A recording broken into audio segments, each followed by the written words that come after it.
Betul, Pak? Betul, Pak. Oh ya, baik. Kami persilakan, Pak. Terima kasih. Assalamualaikum warahmatullahi wabarakatuh. Salam Waalaikumsalam. sejahtera buat kita semua. Nama saya Muhammad Bijaksana Junior Rosano, Pak. Biasa dipanggil No. Saat ini dipercaya oleh rekan-rekan untuk memimpin beberapa organisasi. Ada Green Generation Foundation, sebuah lembaga non-profit yang bergerak di bidang sustainable consumption and production. Dan kalau Waste for Change yang saya diundang hari ini, sebenarnya kami mewakili praktisi, Pak. Kami perusahaan pengelola sampah yang bertanggung jawab. Jadi kami sebenarnya private sector. Terima kasih Bapak, Ibu, Dewan Perwakilan Rakyat, khususnya Badan Legislasi yang mengundang kami. Mungkin langsung saja Pak ke materi kami, Pak, yang sudah dikirim. Silakan, Pak. Supaya nanti diskusinya lebih seru. Silakan, 15 menit, Pak. Siap. Next. Yang pertama, Pak, sebelum saya masuk ke sini, kan ada di dalam undangan dan TOR ada 8 rumusan masalah yang ingin ditinjau oleh Badan Legislasi. Sebelum ke sana, saya melakukan upaya dialog dengan beberapa stakeholder, rekan-rekan pegiat persampahan di Indonesia. Kebetulan hadir salah satunya Bang Novel Gofur di sini, mewakili Sistemik. Dan saya juga berdiskusi dengan beberapa pegiat di level nasional dan di level daerah. Ternyata rencana untuk meninjau ulang undang-undang atau menyempurnakan undang-undang ini ada 2 suara, Pak. Suara pertama, mereka ikut sepakat dan mendorong untuk ini bisa kita sempurnakan. Suara yang kedua, mereka merasa tidak perlu. Kita punya undang-undang 2008 ini, nomor 18, sudah dinilai sangat baik dan cukup.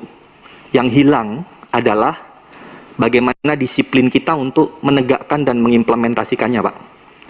Kekhawatiran suara teman-teman yang memiliki aspirasi ini adalah, kalaupun kita bikin undang-undang yang up to date, kalau kita melakukan hal yang sama, mengulang hal yang sama, tidak memiliki strategi yang jelas akan implementasi dan penegakan undang-undang itu, percuma kita akan juga menghabiskan waktu membuat sebuah dokumen tertulis yang tidak ada realitanya di lapangan.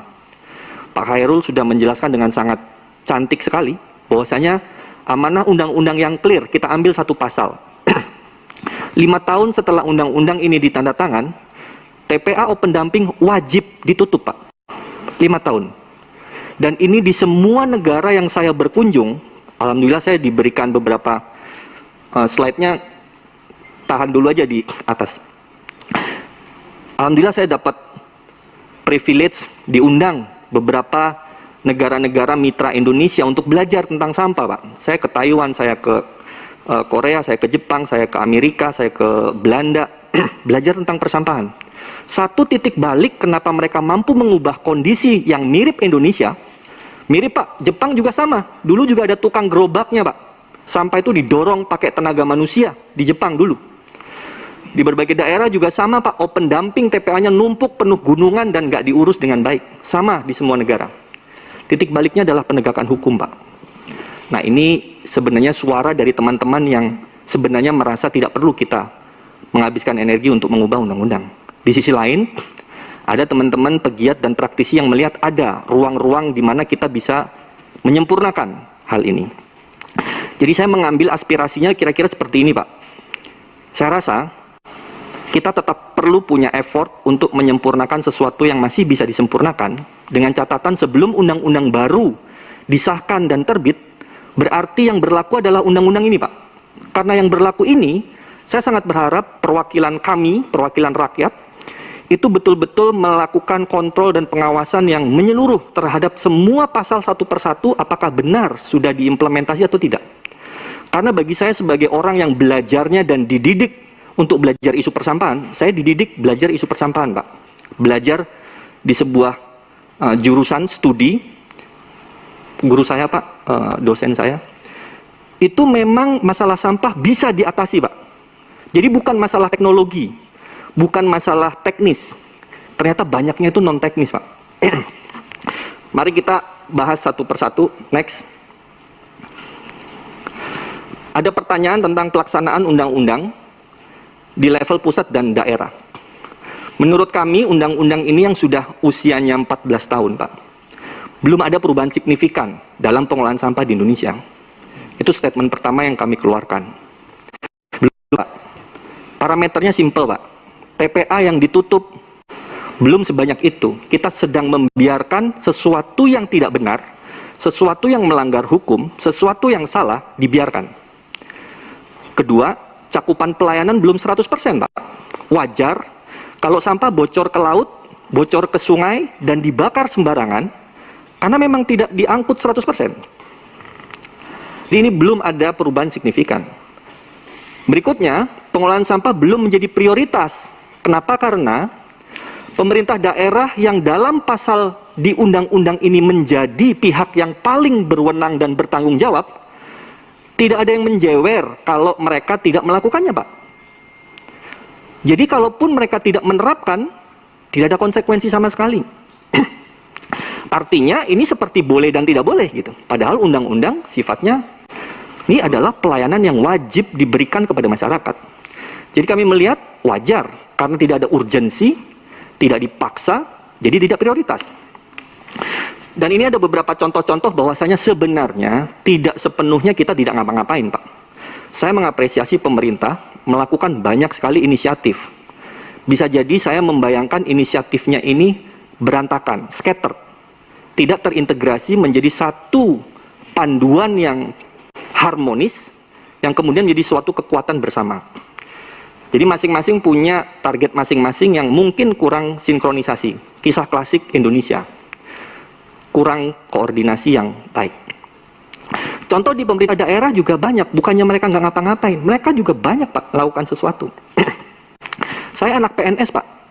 Jadi saya itu berupaya untuk tidak melakukan judgement kepada pemerintah dengan hanya menunjuk bahwa mereka tidak beres, tidak mampu. Karena saya tahu benar, di dalam pemerintah pun banyak PR. Salah satunya, anggaran Dinas Lingkungan Hidup itu kecilnya minta ampun, Pak. Dan urusan sampah di bawah anggaran Dinas Lingkungan Hidup. Jadi bagaimana kita berharap mereka bekerja dengan baik apabila sumber dayanya tidak dipenuhi dengan baik. Jadi kita mencoba memahami, saya mencoba memahami situasi. Next. Nah, ini contoh, Pak. Saya berdiskusi dengan Kemendagri, teman-teman Keuda, teman-teman Bangda. Ya, itu statement mereka, Pak. Mas Ano, dana APBD itu 80% habis untuk gaji pegawai dan urusan prioritas, ekonomi, kesehatan, pendidikan, infrastruktur. Sisa 20% untuk 33 urusan. Jadi rata-rata sekitar 0,6%. Sanitasi itu dapat jatah kira-kira rata-rata 0,6%. Di bawah sanitasi ada isu persampahan. Jadi persampahan itu sisa-sisa dana aja, Pak. Cuman dapat sisa-sisa dana. Jadi statement kami, APBD tidak bisa diandalkan untuk memenuhi 100% cakupan pelayanan dan pengolahan sampah yang baik. Kalau kita salah mendiagnosa problem, seorang dokter tidak bisa memberikan obat yang baik, Pak. Selama ini kita mengobatinya di permukaan. Kita punya kanker, dikasih obat pusing. Jadi nggak kelar-kelar ini, Pak. Padahal kankernya, masalahnya adalah kurang pendanaan. Nah, ini menurut kami, solusinya adalah kita harus menciptakan pendanaan baru yang tidak bergantung kepada APBD. Yaitu polluter pay principle. Siapa yang nyampah, wajib bayar. Itu sudah ada di Undang-Undang Lingkungan. Nah, ini belum betul-betul diterapkan. Bayar retribusi ini kisah klasik karena kami adalah pegiat di lingkungan, pegiat persampahan. Retribusi sampah naik 1.000 rame, Pak. Di kota Bekasi, kelas menengah perumahan yang menurut kami sebenarnya mampu, bayar cuma Rp6.000, Pak. Atau 200 perak per hari. Kencing aja 2.000, Pak. Ini bayar 200 doang, 6.000. Naik 1.000, Pak. Masyarakatnya itu marah.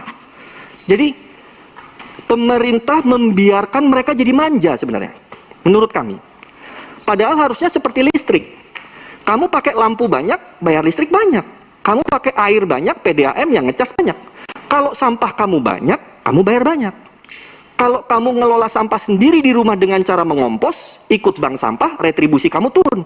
Itu yang kami sebut, kita harus mendorong retribusi berkeadilan dan layak. Artinya per kilogram sampah nilainya harus layak dan harus berkeadilan. Prinsipnya yang ekonomi menengah bawah disubsidi, yang menengah atas ya bayarlah. Jadi kota kabupaten akan sangat kesulitan mengatasi masalah sampah kalau tidak dimodali. Kesimpulannya seperti itu. Next. Jadi kita harus bebenah dengan baik mekanisme retribusi yang berkeadilan. Next.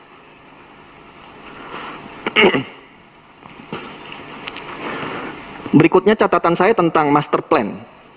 Betul, kita mendorong kota kabupaten punya master plan. Dan sudah. Sayangnya master plan ini desainnya fokus ke teknis, Pak. Untuk mengatasi masalah sampah kita harus ngapain? Oh, kita harus mengadakan truk sekian, membuat fasilitas sekian, totalnya sekian, dalam kurun waktu timeline seperti ini, butuh biaya sekian. That's it, berhenti di situ, Pak. Asumsi pembuat master plan ini harus didanai sama APBD, di mana statement kami APBD itu nggak mampu. Ujung-ujungnya master plan ini jadi dokumen di dalam meja, di dalam laci yang nggak pernah bisa dieksekusi karena nggak ada modalnya dan nggak ada dananya. Jakstrada, kebijakan strategi daerah turunan dari Jakstranas. Kalau saya baca, cita-citanya beautiful, keren banget, Pak. Kita mau menargetkan ini. Tetapi setelah saya pantau progres tahun per tahun, itu selalu tidak tercapai karena lagi-lagi tidak ada resourcesnya. Jadi resources ini menjadi salah satu yang signifikan. Jadi sorotan evaluasi kami, hampir seluruh peraturan pelaksanaan undang-undang di level nasional sebenarnya sudah mulai telah dibuat. Walau penerbitannya itu suka telat, Pak. Jadi kalau Bapak lihat di pasal undang-undang, lagi-lagi perihal penegakan hukum dan perihal implementasi ya. Kalau karena kita bahas undang-undang, maka studi kasus kita undang-undang. Pasal 47, peraturan pemerintah dan peraturan menteri yang diamanahkan undang-undang ini diselesaikan paling lambat 1 tahun terhitung sejak undang-undang diundangkan. Realitanya peraturan pemerintah terbit 2012, Pak. Telat 4 tahun. Nah, ini yang sebenarnya jadi catatan. Apa yang perlu kita lakukan? Bagaimana peran DPR RI dan juga publik seperti kami mampu mendorong pemerintah dan eksekutor itu tertib dan patuh terhadap undang-undang yang sudah disahkan. Ini fundamental sekali, Pak. Sama seperti kita punya peraturan bola, nggak ada wasit, chaos. Nah, wasitnya ini nggak jelas sekarang. Jadi sudah ada peraturan cukup banyak, dan kami bantu rekap. Di dalam slide presentasi kami ini, kami juga mengirimkan kepada teman-teman badan legislasi, ada 3 dokumen hasil aspirasi teman-teman. Saya juga lampirkan. Next. Next. Oke. Nah, ini matriks yang kami bantu untuk ngecek sudah atau belum. Bapak Ibu, karena ini sangat teknis, nanti bisa dilihat sendiri ya. Jadi ada yang memang sudah, ada yang udah belum, ada yang memang perlu disempurnakan dan lain-lain. Jadi intinya ini sudah membantu sedikit kajian buat Bapak Ibu dalam mereview kembali undang-undang. Next. Berikutnya, ini terlalu teknis. Berikutnya. Nah, lembaganya yang ngurusin sampah banyak banget, Pak. Karena value chain-nya panjang. Penghasil produk seperti ini namanya produsen, itu dia diatur oleh Kementerian Perindustrian dan Kementerian Perdagangan. Pada saat ini didistribusikan dan dikonsumsi dan jadi sampah, banyak lagi yang lainnya. Urusan publik, infrastruktur ada PU, aturan mekanisme standar ada di KLHK, perencanaan ada di Bappenas. Jadi kami lihat ini playernya banyak banget, sedangkan leadershipnya masih kurang strong dan kurang kuat. Ada usulan-usulan untuk membuat badan persampahan. Usulan saya pribadi nampaknya ini akan menjadi upaya yang juga akan terlalu menghabiskan waktu kita untuk membuat satu badan baru yang akhirnya kita mungkin akan habis energi untuk bahas strukturnya, siapa pemimpinnya dan lain-lain. Bagi saya tinggal semua pihak ini tahu benar bagaimana perannya, dan lagi-lagi kita monitor dan kita kawal. Karena kita udah punya badan koordinasi, yaitu ada Kemenko Maritim, Kemenko Marves, ada Kemenko Perekonomian, ada Bappenas. Memang tinggal kita solidkan. Kami sebagai public society, akademisi, siap kawal dan siap bantu jadi mitra DPR RI, mitra pemerintah. Tapi analisa kami, playernya terlalu banyak. Di Belanda, pada waktu kami tanya, saya tanya, pernahkah mengalami sampah seperti Indonesia? Jawaban mereka pernah. Oke, kalau pernah, Berapa lama kalian butuh waktu sampai beres? 13 sampai 20 tahun. Sampai beres. Bagaimana bisa beres? Jawaban mereka law enforcement, penegakan hukum. Dan bagaimana tentang koordinasi antar pihak? Jawaban mereka bikin kantor bersama, sekretariat. Jadi nggak perlu sampai bikin badan, tetapi kantor bersama untuk bekerja bersama. Karena kecenderungan yang saya lihat, tiap lembaga atau pemerintah itu punya target masing-masing terus ngundang rapat, sering ya. Undangan rapat sampah itu banyak banget, mengulang-ulang tiap minggu, setelah balik ke kementerian masing-masing, lembaga masing-masing, terus nggak dikerjain PR-nya karena sibuk dengan urusannya masing-masing. Jadi kita akhirnya, saya pikir masalahnya itu di cara kita menyelesaikan masalah, bukan teknologi, inovasi, dan lain-lain. Nah ini PR besar untuk kemudian ada salah satu yang memang leadership-nya cukup kuat gitu ya. Kalau dinilai oleh teman-teman badan legislasi perlu bikin badan khusus, ya saya sebagai rakyat dengan kajian yang benar, semoga itu langkah yang tepat juga. Next. Berikutnya, dukungan pemerintah pusat dan daerah udah lumayan ada. Lumayan ada artinya masih perlu ditingkatkan dan perlu didorong juga. Adipura menjadi program yang bagus untuk motivasi dan inspirasi, namun perlu kita tingkatkan lagi. Bappenas sekarang bikin platform manajemen sampah untuk kota kabupaten, yang dimana mereka akan bikin checklist dan bikin rating tiap kota kabupaten itu sudah melakukan ini atau belum, ini atau belum itu. Ini ada di Bappenas, Pak. Di sisi lain, KLHK juga bikin SIPSN, Sistem Informasi Pengolahan Sampah Nasional, itu juga mandat undang-undang. Dan ini menurut saya juga salah satu PR bahwasanya ini harus diintegrasikan gitu ya. Jadi itu udah ada analisa-analisa kami, mana yang sudah checklist bagus, mana yang belum. Bapak Ibu juga bisa nanti mereview dari sini. Next. Nah ini SPSN punyanya KLHK. Bappenas sedang mengembangkan platform persampahan. Tadi udah saya sampaikan juga. Next. Tentang peran serta masyarakat. Ini data dari BPS, Badan Statistik kita. Ternyata tingkat ketidakpedulian masyarakat terhadap isu lingkungan salah satunya adalah paling tinggi isu sampah, Pak. Dari tingkat nilai 1 adalah nilai paling tidak peduli, sampah itu 0,72, ngalahin transportasi publik, ngalahin isu air bersih. Jadi ternyata ketidakpedulian masyarakat kita terhadap isu sampah itu tinggi sekali, 0,72 dari skala 1. Di 2014 dicek oleh BPS, sampah tidak terpilah itu 81% di masyarakat, padahal amanah undang-undang kata-katanya setiap orang wajib pilah sampah. Karena kewajiban harusnya ada konsekuensi, karena kita tidak membangun mekanisme konsekuensi, akhirnya yang terjadi di lapangan seperti ini. Undang-undang 2008, kemudian ini berarti 6 tahun kemudian, situasinya masih belum terbentuk dengan baik. Next. Kenapa? Menurut saya masalah sampah itu faktor gunung es, Pak, fenomena gunung es. Itu akibat saja sebenarnya. Akibat dari kita belum membangun sistem pengelolaan sampah yang baik. Dan saya juga ingin menyampaikan aspirasi, ini yang disusun oleh teman-teman kajian, teman-teman researcher gitu ya. Sistem persampahan sangat sulit diinstal atau dibangun di dalam sistem birokrasi yang juga masih belum beres. Wih, berat banget, Pak.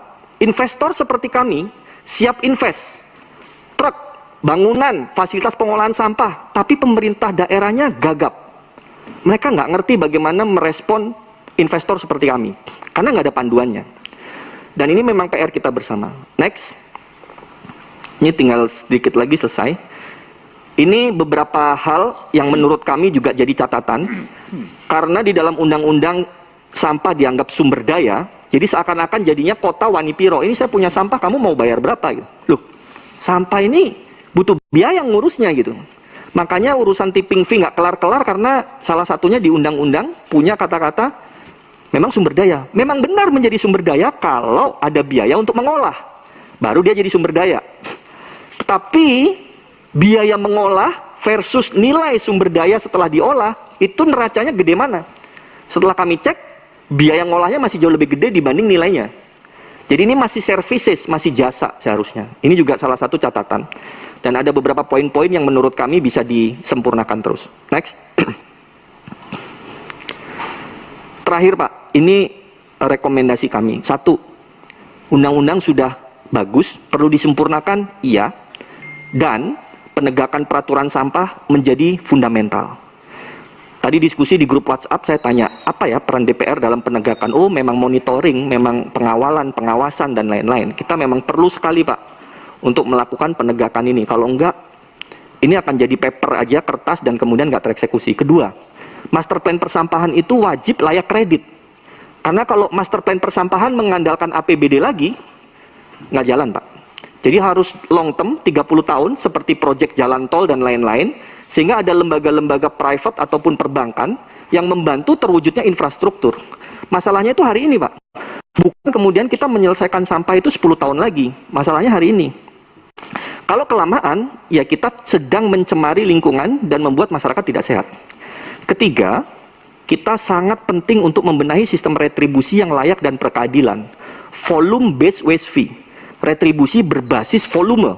Semakin banyak sampah kamu wajib bayar lebih mahal. Sampah kamu sedikit, kamu dapat apresiasi, retribusinya turun. Keempat, perlu ada panduan yang jelas dari pemerintah pusat perihal peran swasta seperti kami dalam kerjasama dengan pemerintah daerah. Karena masih scattered dan masih bingung, Pak. Kami siap invest, kami didukung para investor untuk membantu pengolahan sampah di Indonesia. Kami siap dengan bisnis modelnya, hanya hubungan kerjasama dengan pemerintahnya masih ada gap-gap yang perlu dibantu. Sekian dari kami, Pak, siap berdiskusi dan tanya jawab. Terima kasih. Wassalamualaikum warahmatullahi wabarakatuh. Waalaikumsalam. Terima kasih Pak Seno. Jadi kalau kami memang undang-undang ini perlu ditinjau kembali karena beberapa perumusan awal pun